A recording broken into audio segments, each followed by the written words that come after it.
Hello everyone, welcome back. We are on page 110 of Jack's Run. Now, where we just ended, Jack and Joanne have flown and they're down at Alonso's vineyard in Argentina. They are in a room that is behind a stall, and Jack is thinking that they are kind of in a bit of an unmarked grave because no one saw them come here, so will anyone know that they are there? They settled in. It seems like it's a pretty nice place. Like, it's not the worst place to be captured in. But they've just been awoken. Jack was slapped on the face and dragged out into the living room. So let's see what's going to happen today.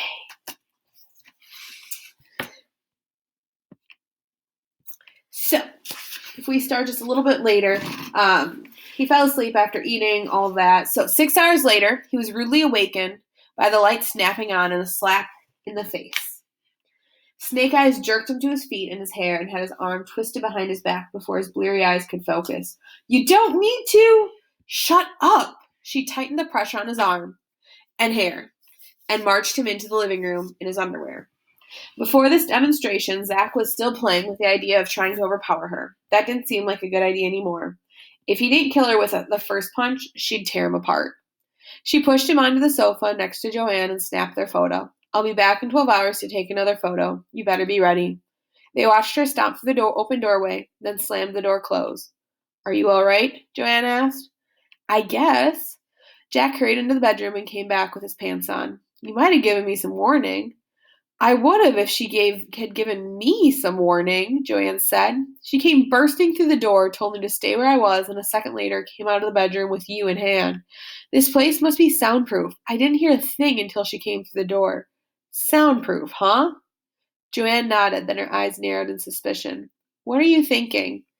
Do you think that two-way radio she carries works down here?" "I doubt it. Why?"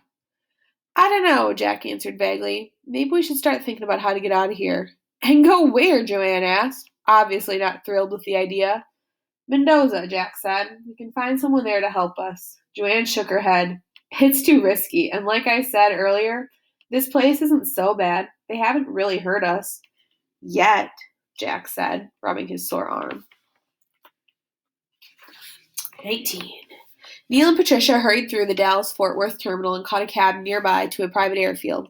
"What if the jet isn't there?" Patricia asked quietly, so the cab driver couldn't hear. "There'll at least be a small airplane and a helicopter. All the hangars are set up the same way. Alonso likes options. He always has an exit strategy in case he gets in trouble. If the jet's not there, I'll fly the small plane to the next hangar. One of them is bound to have what we need." "How many pilots does Alonso have?" "Now that he's grounded?" "I don't know," Neil answered. "When I was flying for him, he had 10 pilots on 24-hour call, and 3 full-time mechanics who flew in and out to take care of the birds." The cab pulled up to a large hangar at the end of the runway. Neil paid him, then led Patricia to a small door in the back. He punched in the combination on the keypad, pushed the door open, and flipped the light on. Inside was a small twin-engine airplane, a helicopter, and a sleek Learjet. "Why weren't these confiscated when they arrested him?" Patricia asked. When Neil was arrested, the DEA had taken everything the Osborns owned, including their house and cars. "They don't know he has them," Neil said. "I thought you told—" "I didn't tell them everything," Neil interrupted, "and I'm glad I didn't. I'll give them the rest after we get Jack and Joanne back." "The diary," Patricia said. "Yup, it's all in there, but I'm not turning it over until we're all safe." "Do you think that'll ever happen, Neil?" "I hope so." He pointed to a door in the back of the hangar. "There's a restroom and a shower through there. While you're doing your makeover, I'll pre-flight the jet and calculate our route." When Patricia came out, she no longer looked like Melanie Green, Mary Granger, or Patricia Osborne. "Wow," Neil said. "Should I take that as a compliment?" "Definitely. A big one. They're not going to recognize you in Elko." 20. U.S. Marshal Doris Welty had a terrible afternoon, and it looked as though it was going to be an even worse evening. It started right after lunch with a phone call from a reporter. She was from the Osbornes' former town and wanted to know why Joanne Osborne had changed her name to Christine Green. Doris spent over an hour trying to convince him not to run the story he was working on. He finally gave in when she told him that if he did print the story, he would be directly responsible for any harm that came to the Green family as a result of him revealing their true identity. She got a copy of Joanne's audition tape and called a grumbling Don Smites in from his vacation. They watched the tape in stunned silence. "What was she thinking?" Don yelled. She was thinking she has a fabulous voice, Doris said, and a chance on being the next American superstar. It was a huge mistake. She's only 18. This did little to calm down her partner. The Greens are history, he said. We'll have to move them, change their names, start all over again. The Greens may already be gone, Doris said. Now what are you talking about?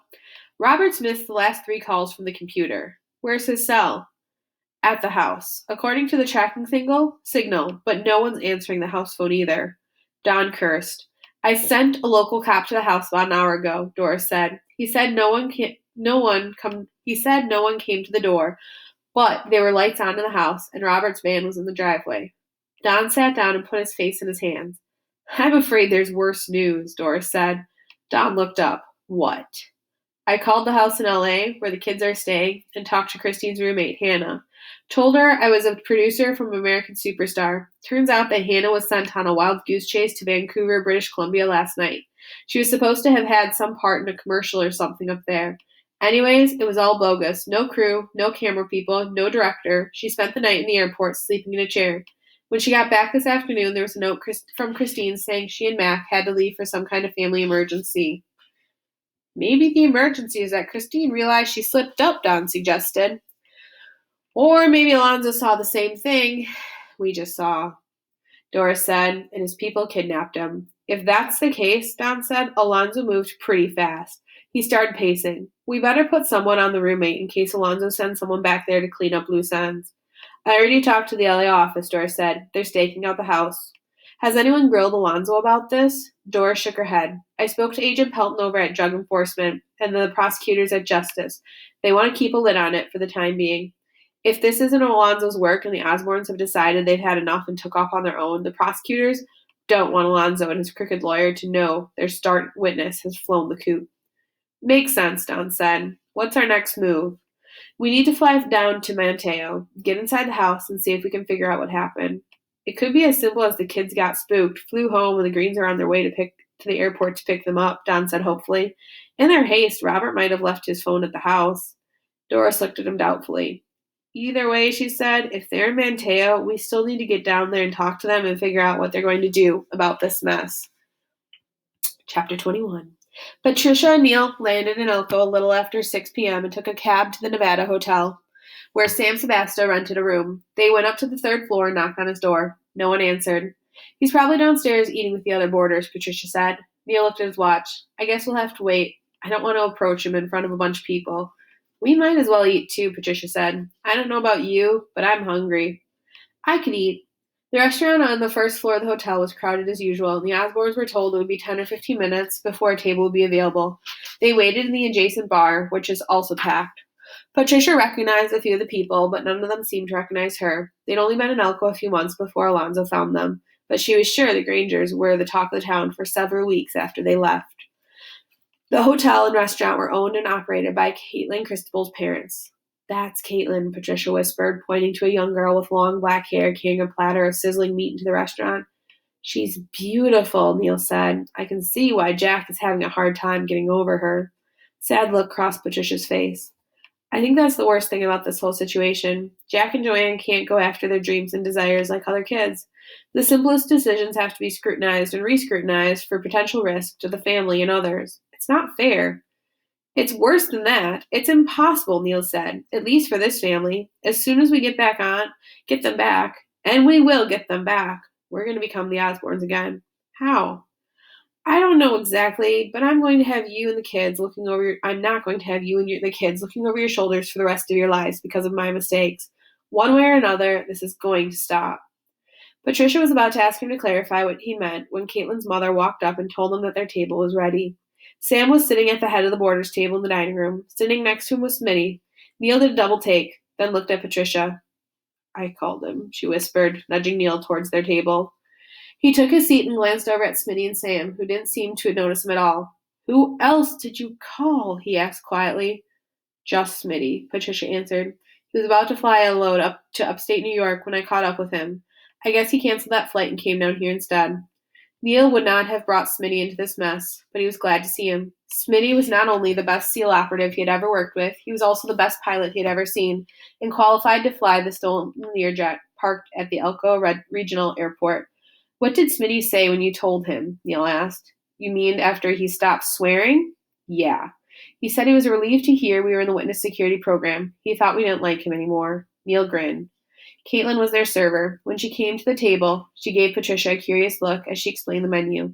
Patricia avoided making eye contact and let Neil give their order so Caitlin wouldn't recognize her voice. I think she knows who I am, Patricia said after Caitlin walked away. She might, Neil said, but I think we're okay. Midway through their meal, Sam and Smitty got up and left the restaurant. 10 minutes later, the Osborns paid their bill, went back to the third floor, and knocked on Sam's door. Come in. Smitty came over and gave both of them a bear hug. We'll get him back, he said. Thanks for coming. I ought to kick your... Smitty glanced sheepishly at Patricia. Well, you should have called me sooner. But Sam motioned for them to sit. Patricia realized that the room was virtually empty except for a duffel bag and an aluminum briefcase sitting on the floor. The last time she had been in this room, it was littered with stacks of books, magazines, and CDs. Now there wasn't even a bedspread on the mattress. Did you move to another room, Sam? She asked. Actually, I moved to another country, Sam answered, but we'll talk about that later. Right now, I want to hear about what happened. As Neil talked, Patricia could not help but notice the change in Sam. He was no longer the gentle, easygoing custodian from Elko Middle School. There was a hard edge to him she hadn't seen before. When Neil finished, Sam sat in the chair with his head down for a long time, without saying anything. Finally, he looked up. Tell me more about this El Sereno. The Watcher, Neil said. Alonzo uses him to keep an eye on things for him. He's an expert on surveillance. I suspect he's the one that came up with his handheld computer gimmick. How old is he? I only met him once. I'd guess he's your age, maybe a little older. Is he South American? I don't think so. He has an accent, Eastern European. Why is El Sereno so important? A small smile played on Sam's lips. I used to know a man who called himself the Watcher. He was very good at what he did. I wonder what happened to him. But let's get back to the business at hand. I think you're safe from the federal marshals, at least for the time being. I don't know how you did it, Neil said, but thanks. Do you know where Jack and Sam hesitated. I don't know your daughter's real name. Joanne, Patricia said. Sam nodded, then looked at Neil and said, Colombia or Argentina? Neil stared at him in surprise. How? Sam held up his hand. I did a little research about our friend Alonzo Aznar after he put a gun to my head, just in case he tried to decided to pay me another visit. So which is it? My guess is Argentina, Neil said. Alonzo and his brother Rafael have a vineyard and a winery outside of Mendoza. It's a front for their drug business. We used to fly there all the time. Rafael Aznar, Sam said, reportedly worse than his brother, a cowboy nut. That's Rafael, Neil agreed. Dresses and acts the part. 6 shooters and all. He's a real piece of work. Learned English watching westerns. He built a town right out of the Wild West at the vineyard. They call it Durango. He spends most of his time riding his horses around the estate, sleeping outside most nights. He and Alonzo are total opposites. Alonzo never saw a gadget he didn't want. Rafael hates technology or anything modern. He's not nearly as clever as Alonzo, and they won't be expecting anyone to come after the kids, especially me. As far as he and Alonzo are concerned, I'm just an ex-Navy fighter jockey. They didn't even know I was fluent in Spanish until after I was arrested. They have no idea what I used to do for a living. Sam smiled for the first time. You were a SEAL operator, he said. You saw action in Iraq, Republic of Congo, Guatemala, and other war-torn places. How could you know all that? Neil said. That's all classified. You couldn't possibly get that information without the highest security clearance. Who are you, Sam? Patricia asked. It was Sam's turn to be surprised. Jack didn't tell you? Patricia shook her head. All he said is that you are much more than you appeared to be. Sam stood up. We can talk on the airplane. Wait a second, Neil said. By getting the marshals off my back, Sam, you've done enough. There's no reason for you to come along. He turned to Patricia, and I think it might be better if you stayed here with Sam. Smitty and I can handle. I'm going, Patricia said, standing. I'm going too, Sam said quietly. I have no doubt that you and Smitty can get the job done, Neil. But what will it accomplish if the Asnars are still after you and your family? I have a plan that will not only get Jack and Joanne back, but with a little luck, it'll make this whole thing go away. The Asnars, your legal problems, all the bad things from the past years. I've done this kind of thing before, but for the plan to work, you need to trust me.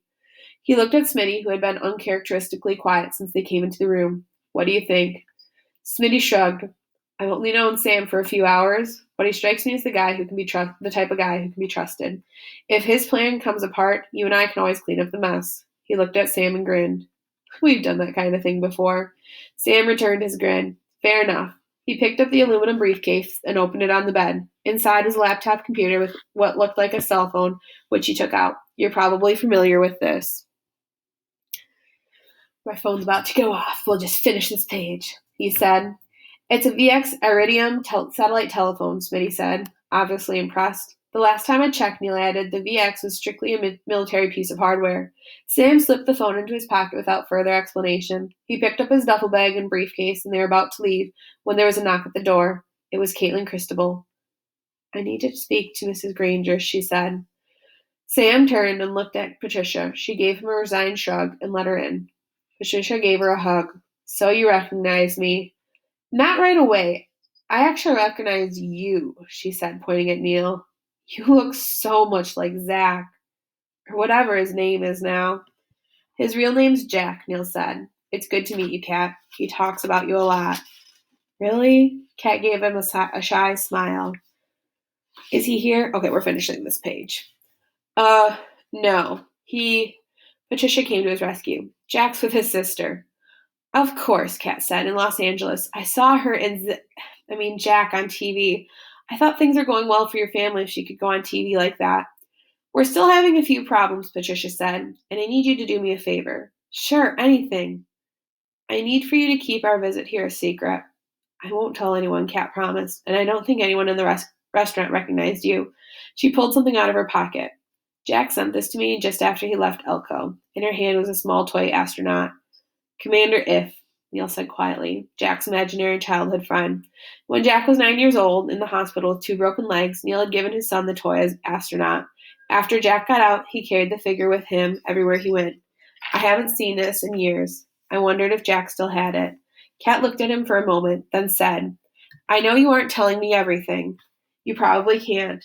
But will you give this to Jack for me? He said Commander If was a good friend when he was a kid. He gave him to me to keep me company. I have a feeling he might need a friend right now. Tell him it's just a loan. I want Commander If back. She handed the toy figure to Neil, then looked at Patricia with tears in her eyes. I'd really like to see Jack again if it's possible. I miss him. He misses you too. Patricia gave her another hug. I can't promise, but I'll see what I can do. And we'll end it there for today. So what's going to happen next? We'll see.